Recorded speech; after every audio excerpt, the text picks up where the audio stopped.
This is a simple game that I played a very long time ago, about 13 years ago. Um, it was played in the junior match between the BC and the state of Washington. So I was playing for British Columbia. Um, I think I was in grade 11 at the time. So here white has a bit of extra space, black has a bit of weaknesses on the dark squares, but nothing special. I think black is just fine. His next move is a bit of a mistake. I think he gives up the pressure that he had on the d4 square and just kind of gives me a free hand to do whatever I want on the king side, where I have a bit of a aggressive plan. So, and I'll show the next few moves pretty quickly. Of course, natural to advance. I can keep the tension all I want. It's always in my favor. It's always bad for black to take, but even that is maybe not a very big deal. And black does have some play on the queen side, but he kind of goes about it pretty slowly. Like, why not play immediately a5, b5? So a6 is a waste of time. I'm doubling on the h file, but for now black is able to kind of counteract. The queen is now aiming at the dark squares. Maybe come here, maybe come to f4. Black is preparing to play b4, I guess. But his next move is particularly hard to explain. Why does he move the rook from the b file? But it's not just that he doesn't know what he's doing on the queen side, it's that he's missing a small little trick. So he should have played here something like pawn to g5 just to shut down the h file and not let me open things up.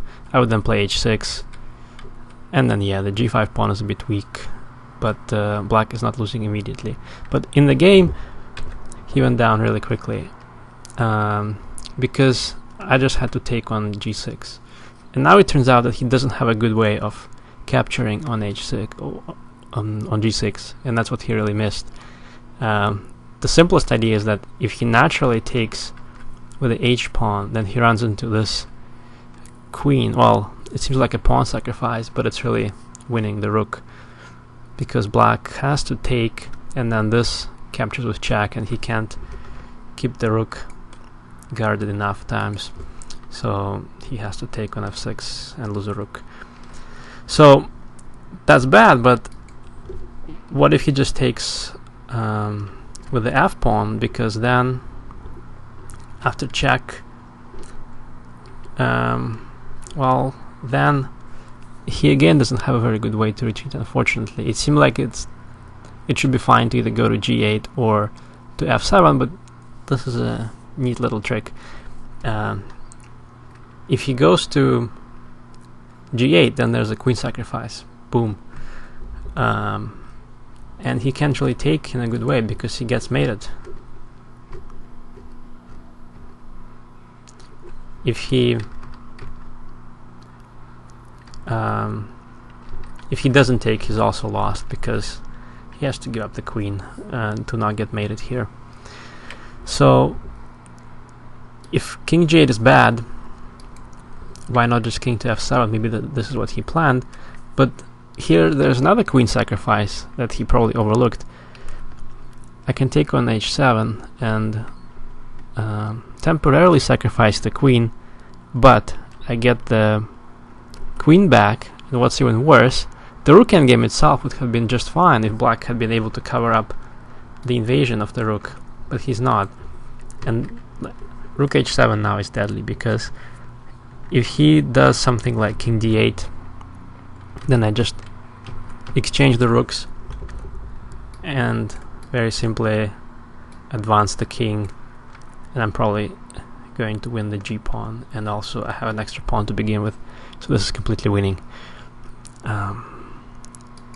In the game he played king f8, and he just resigned after rook h8 because he's losing the rook. So it's a simple little game. I guess this is what juniors play like. But I think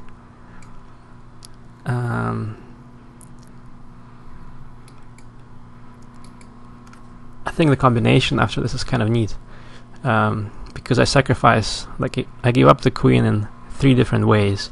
I give up the queen on f6, or in this line I give it up on g6, and